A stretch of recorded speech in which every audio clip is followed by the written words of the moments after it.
Saya pernah berpikir bahwa keluarga adalah tempat paling aman di dunia ini, tempat di mana cinta tak pernah pudar meski badai datang. Sampai hari itu tiba, hari ketika ayah memandang saya dengan mata penuh kebencian dan ibu menangis sambil memalingkan wajah. "Kau bukan anak kami lagi," kata ayah dengan suara dingin yang menusuk tulang. Saya ingat betul, saat itu saya baru berusia 20 tahun, baru saja memberanikan diri mengakui bahwa saya mencintai seorang pria. Namanya Rea, teman kuliah yang membuat hati saya bergetar untuk pertama kalinya. Semuanya bermula di Jakarta, kota yang ramai dan penuh rahasia. Saya, Ardi, anak tunggal dari keluarga kaya raya yang memiliki perusahaan properti besar. Ayah adalah pengusaha sukses, ibu wanita sosialita yang selalu bangga dengan saya. Saya tumbuh dalam kemewahan, tapi juga dalam tekanan tak terucap untuk menjadi sempurna. Saat saya bertemu Rea di kampus, segalanya berubah. Dia bukan dari kalangan sama, ayahnya hanya pegawai negeri biasa di Surabaya, tapi senyumnya, cara dia berbicara tentang mimpi-mimpi kecilnya, membuat saya jatuh cinta dalam-dalam. Kami bertemu diam-diam di kai-kai kecil di pinggiran kota, atau di kamar kosannya yang sederhana. Tapi rahasia tak pernah bertahan lama. Suatu malam, ayah menemukan pesan-pesan kami di ponsel saya. Ledakan itu datang seperti bom. "Ini dosa. Kau malu-malukan keluarga," teriak ayah. Ibu menangis histeris, bilang saya telah menghancurkan masa depan mereka. Mereka tak mau mendengar penjelasan, tak mau mengerti bahwa ini bukan pilihan, ini adalah saya yang sebenarnya. Malam itu juga, saya diusir dari rumah. Dengan hanya tas ransel berisi pakaian, saya keluar dari rumah megah di kawasan elite Jakarta Selatan, hati hancur berkeping-keping. Di dalam hati, saya bertanya-tanya berulang kali, mengapa cinta saya harus menjadi kutukan? Mengapa orang tua yang seharusnya melindungi justru membuang saya seperti sampah? Rasa sakit itu membakar, membuat saya tak bisa tidur malam-malam.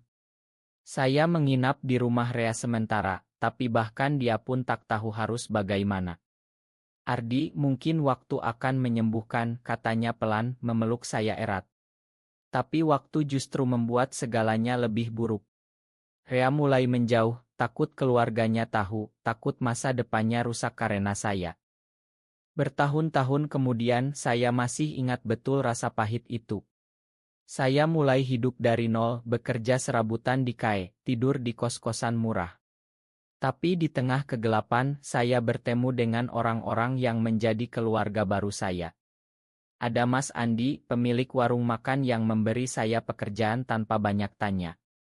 Ada juga teman-teman di komunitas yang diam-diam mendukung, meski di Indonesia saat itu menjadi gay masih seperti membawa beban berat. Saya belajar mandiri, belajar bahwa cinta sejati tak selalu dari darah, tapi dari hati yang menerima.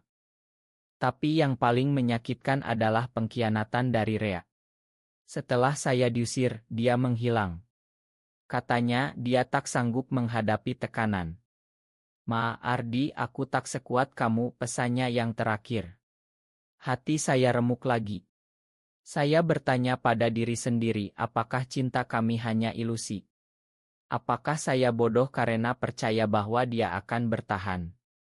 Malam demi malam, saya menangis sendirian, merasa dunia ini terlalu kejam bagi orang seperti saya. Saya mulai membangun hidup baru di Bali, jauh dari Jakarta. Di sana, saya bekerja di hotel kecil, belajar bisnis dari bawah. Perlahan, saya bangkit. Tapi luka dari pengusiran itu tak pernah benar-benar sembuh. Saya sering bermimpi tentang ayah dan ibu, bertanya-tanya apakah mereka pernah menyesal. Apakah mereka pernah mencari saya? Atau saya benar-benar telah mati bagi mereka? Hidup terus berjalan dan saya belajar menerima diri sendiri. Tapi di balik kekuatan itu ada keraguan yang selalu menggerogoti, apakah saya pantas dicintai? Apakah suatu hari nanti, saya bisa memiliki keluarga lagi, meski bukan dari darah? Rasa itu membuat saya kuat, tapi juga rapuh. Saya takut jatuh cinta lagi, takut ditinggalkan lagi. Tahun-tahun berlalu seperti air mengalir di Sungai Ciliwung yang keruh. Saya sudah berusia 28 ketika akhirnya menetap di Yogyakarta, kota yang lebih ramah bagi jiwa-jiwa lelah seperti saya. Di sana, saya membuka usaha kecil, sebuah kaya sederhana bernama Rumah Hati, tempat di mana orang-orang bisa datang tanpa dihakimi. Saya bertemu banyak cerita, banyak luka mirip dengan milik saya. Tapi yang paling membuat hati saya bergetar lagi adalah saat bertemu dengan Dio. Dio adalah pelanggan tetap, seorang seniman lukis yang datang setiap sore untuk minum kopi hitam sambil menggambar di sudut kai. Dia tinggi, berkulit sawo matang khas Jawa, dengan mata yang dalam seperti sumur tua. Pertama kali kami berbicara, dia bertanya tentang nama kai saya. "Kenapa Rumah Hati?" tanyanya pelan. Saya tersenyum, tapi di dalam hati saya berdegup kencang. Ada sesuatu pada cara dia memandang saya, penuh pengertian tanpa kata. Perlahan kami semakin dekat. Dio tak pernah langsung bertanya tentang masa lalu saya, tapi dia mendengar ketika saya cerita. "Aku juga pernah diusir, Ardi," katanya suatu malam saat kami duduk di teras kai setelah tutup. "Ayahku bilang aku tak berguna karena lebih suka melukis daripada jadi pegawai bank seperti dia harapkan. Tapi dia bukan gay, atau setidaknya begitulah yang saya pikir awalnya." Tapi saat dia memegang tangan saya, saat kami berbagi cerita hingga larut, saya merasakan getar yang sama seperti dulu dengan Rea. Konflik dalam hati saya semakin ganas. Apakah saya berani jatuh cinta lagi? Apakah dia benar-benar mencintai saya, atau ini hanya persahabatan yang dalam? Saya takut, sangat takut. Setiap malam, saya bertanya pada diri sendiri, mengapa saya harus selalu menyembunyikan ini? Di Indonesia, cinta seperti ini masih dianggap tabu, masih bisa membuat orang kehilangan segalanya. Tapi dia membuat saya merasa hidup lagi. Dia mengajak saya jalan-jalan ke pantai Parangtritis, kami duduk di pasir sambil mendengar ombak, tangannya menyentuh bahu saya pelan. "Dio, aku gay," akhirnya saya katakan suatu hari, suara saya gemetar. Dia diam sejenak, lalu tersenyum. "Aku tahu, Ardi. Dan aku mencintaimu apa adanya." Kata-kata itu seperti obat penyembuh luka lama. Kami mulai menjalani hubungan diam-diam, penuh kehangatan. Dia melukis potret saya, bilang saya adalah inspirasinya. Untuk pertama kalinya, saya merasa diterima sepenuhnya. Tapi kebahagiaan itu tak bertahan lama. Kabar dari Jakarta datang seperti petir di siang bolong. Ayah sakit parah, dan pengacara keluarga mencari saya. Saya pulang ke Jakarta dengan hati campur aduk. Dio ikut mendampingi saya diam-diam. Saat tiba di rumah sakit, melihat ayah terbaring lemah, hati saya remuk. "Ardi, makan ayah," bisiknya pelan saat saya masuk kamar. Ibu menangis di sampingnya. "Mereka menyesal," katanya, "tapi terlambat." Ayah meninggal seminggu kemudian, meninggalkan warisan besar. Perusahaan yang ternyata jauh lebih besar dari yang saya bayangkan, sebuah kekaisaran properti yang tak tersentuh krisis. Tapi di surat wasiat, ada sesuatu yang mengejutkan, semuanya untuk saya, anak yang pernah mereka buang. "Karena kau satu-satunya yang bisa melanjutkan ini dengan hati," tulis ayah di catatan terakhir. Saya syok. Mengapa sekarang? Setelah bertahun-tahun saya berjuang sendirian. Dia memeluk saya, bilang ini kesempatan untuk membuktikan diri. Tapi di dalam, konflik semakin dalam. Apakah saya mau menerima ini? Apakah ini penebusan, atau hanya warisan dingin dari orang yang pernah menghancurkan saya? Menerima warisan itu seperti memegang pisau bermata dua. Di satu sisi, kekaisaran properti ayah, perusahaan yang menguasai mal-mal besar di Jakarta, hotel di Bali, apartemen mewah di berbagai kota, bisa membuat saya kaya raya lagi. Di sisi lain, itu berarti kembali ke dunia yang pernah membuang saya. Dio mendukung, bilang ini cara untuk membuktikan bahwa saya lebih baik dari mereka. Kau bisa ubah perusahaan ini jadi sesuatu yang manusiawi, Ardi, katanya, mata berbinar. Saya pindah kembali ke Jakarta, Dio ikut meski diam-diam, kami tinggal di apartemen kecil, tak mau pamer. Saya mulai mengelola perusahaan, belajar dari nol lagi. Pegawai-pegawai lama memandang saya curiga, bisik-bisik tentang anak hilang yang kembali. Tapi perlahan saya buktikan kemampuan. Saya ubah kebijakan, buat perusahaan lebih peduli karyawan, bahkan diam-diam dukung program untuk komunitas marginal. Tapi konflik sejati datang saat Rea muncul lagi. Bertahun-tahun kemudian dia datang ke kantor saya, tampak lebih tua, dengan cincin kawin di jari. Ardi, aku dengar tentang ayahmu. Ma atas dulu, katanya, suara bergetar. Dia sudah menikah dengan wanita, punya anak, hidup normal seperti yang diharapkan masyarakat. Tapi matanya masih menyimpan rasa itu, rasa yang pernah kami bagi.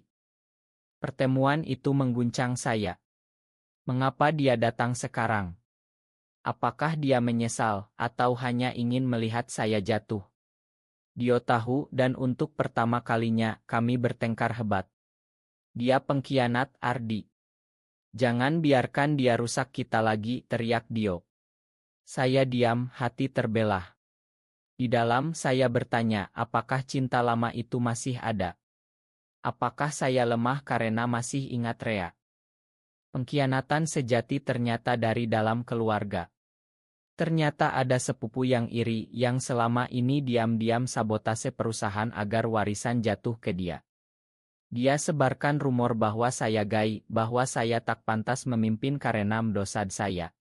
Media gosip mulai menyerang, masyarakat konservatif di Indonesia ramai mengecam. Saya hampir menyerah, merasa luka lama terbuka lagi. Dio yang menjadi penyangga.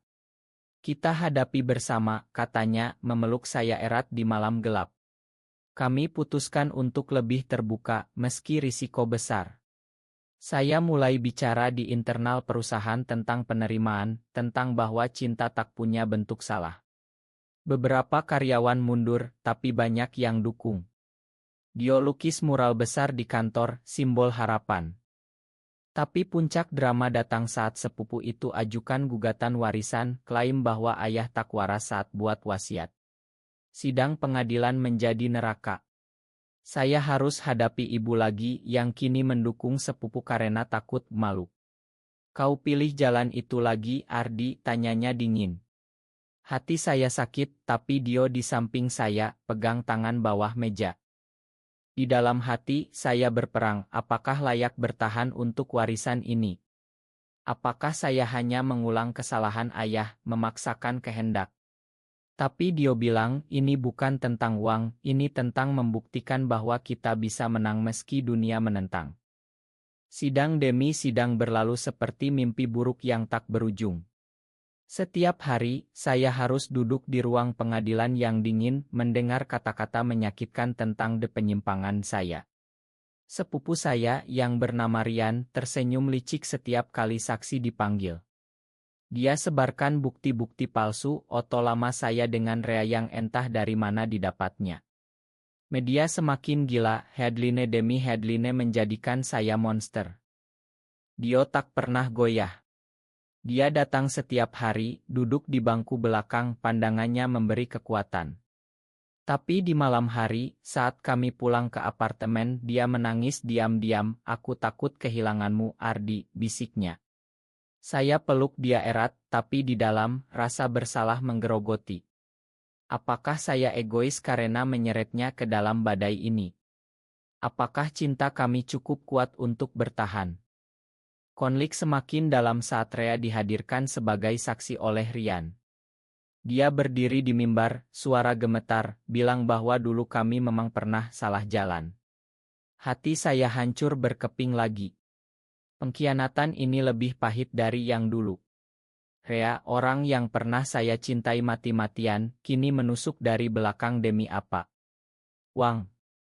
Atau penebusan dosanya sendiri dengan hidup normal. Malam itu, saya hampir menyerah. Saya duduk di balkon, memandang lampu-lampu Jakarta yang berkelap-kelip, bertanya pada diri, mengapa hidup ini selalu ujian?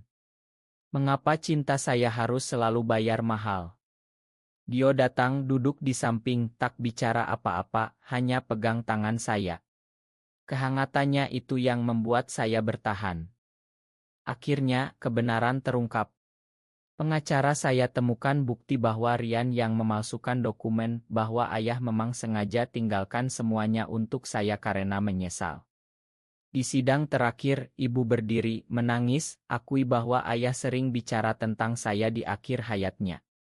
Dia bangga padamu, Ardi, meski tak pernah bilang, katanya. Saya menang. Warisan tetap milik saya.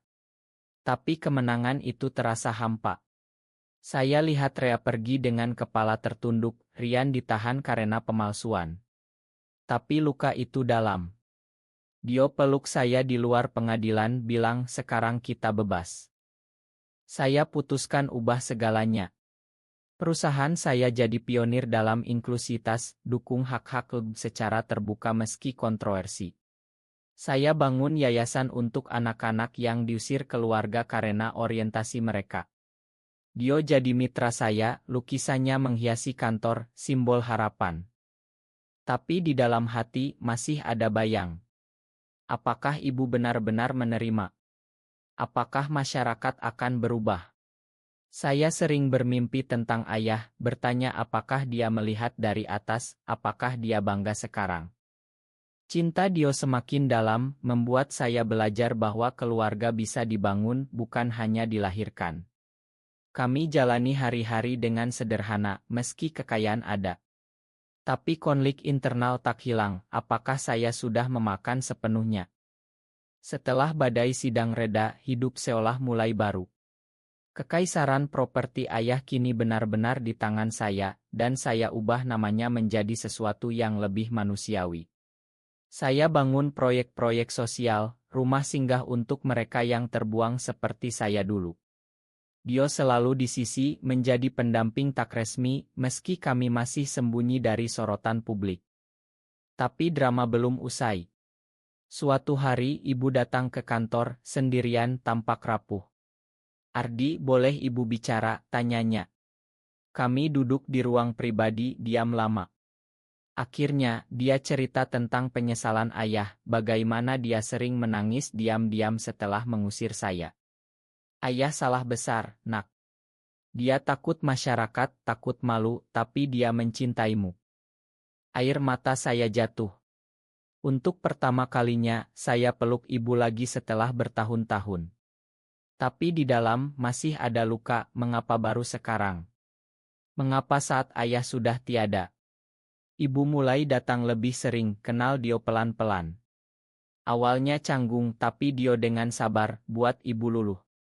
Konflik terakhir datang dari dalam diri saya sendiri. Saat perusahaan semakin besar, tekanan datang dari investor konservatif yang ancam tarik dana karena image saya. Saya hampir goyah, hampir mundur. Dio marah, bilang jangan ulangi kesalahan ayahmu, Ardi. Bertahanlah untuk kita semua yang seperti kita. Malam itu kami bertengkar hebat, pertama kalinya serius. Dio pergi sebentar, buat saya sadar betapa saya takut kehilangan dia. Saya kejar ke stasiun, minta maaf di tengah hujan. Aku tak bisa tanpa kamu, kataku, suara tercekat. Dia balik, peluk saya basah kuyup. Saat itu, saya sadar, cinta kami adalah kekuatan terbesar. Saya putuskan hadapi semua. Saya bicara terbuka di konferensi pers, akui orientasi saya, bilang bahwa perusahaan ini untuk semua orang, tanpa diskriminasi. Reaksi campur aduk, ada yang boikot, tapi banyak yang dukung, terutama generasi muda. Perusahaan justru semakin kuat, jadi simbol perubahan di Indonesia. Rea datang lagi, minta maaf sungguh. Saya makan tapi tak biarkan masuk lagi ke hidup saya. Pengkhianatan itu ajarkan saya tentang batas. Ibu akhirnya terima Dio, bahkan undang kami makan malam. Melihat ibu tersenyum saat Dio cerita tentang lukisan, hati saya hangat. Tapi di dalam saya masih bertanya, apakah ini akhir dari luka atau hanya jeda? Bertahun-tahun kemudian ketika saya sudah berusia 40, segalanya terasa seperti mimpi yang menjadi nyata. Kekaisaran yang tak tersentuh itu kini jadi milik saya sepenuhnya, tapi yang lebih berharga adalah keluarga kecil yang saya bangun dengan Dio. Kami adopsi seorang anak laki-laki dari panti asuhan, anak yang pernah diusir karena dicurigai berbeda. Kami beri nama dia Harapan, simbol dari segala yang kami perjuangkan. Ibu kini tinggal bersama kami di rumah sederhana di pinggiran Jakarta, jauh dari kemewahan dulu. Dia sering cerita tentang ayah, bagaimana ayah diam-diam bangga melihat berita tentang saya dari surga. Ayah pasti menyesal seumur hidup, katanya, mata berkaca. Konflik terakhir adalah saat masyarakat mulai berubah pelan. Program yayasan kami membantu banyak jiwa, banyak anak muda yang tak lagi sendirian. Tapi masih ada penolakan, masih ada kebencian. Suatu hari ada ancaman membuat Dio khawatir. Ardi, cukup sudah. Kita bisa hidup tenang saja, katanya. Tapi saya tak bisa berhenti. Di dalam hati, saya tahu ini penebusan untuk luka masa lalu, untuk semua yang pernah terbuang seperti saya. Dio akhirnya paham, dukung lagi. Kami jalani bersama, tangan bergandeng meski di belakang layar. Akhirnya, di usia senja, saya tulis buku tentang perjalanan ini, jadi inspirasi bagi banyak orang. Rea. Dia hidup bahagia dengan keluarganya, tapi kadang kirim pesan ucapan selamat. Saya balas dengan damai. Cinta Dio tak pernah pudar, semakin dalam seperti anggur tua. Kami duduk di teras setiap sore, memandang matahari terbenam, tangan saling genggam. Terima kasih telah bertahan, bisik saya. Dia tersenyum, terima kasih telah membuatku percaya pada cinta sejati. Di Indonesia yang perlahan berubah, kisah kami jadi bukti bahwa pengampunan mungkin, bahwa cinta menang atas kebencian. Saya yang pernah ditinggalkan kini punya segalanya, kekaisaran tak tersentuh, tapi yang terpenting, hati yang utuh lagi. Meski luka masa lalu kadang muncul di mimpi, saya tahu, semua itu membentuk saya jadi lebih kuat, lebih manusiawi. Dan di akhir hari, saat Harapan pulang sekolah dan peluk kami, saya sadar, keluarga sejati adalah yang dibangun dengan cinta, bukan darah.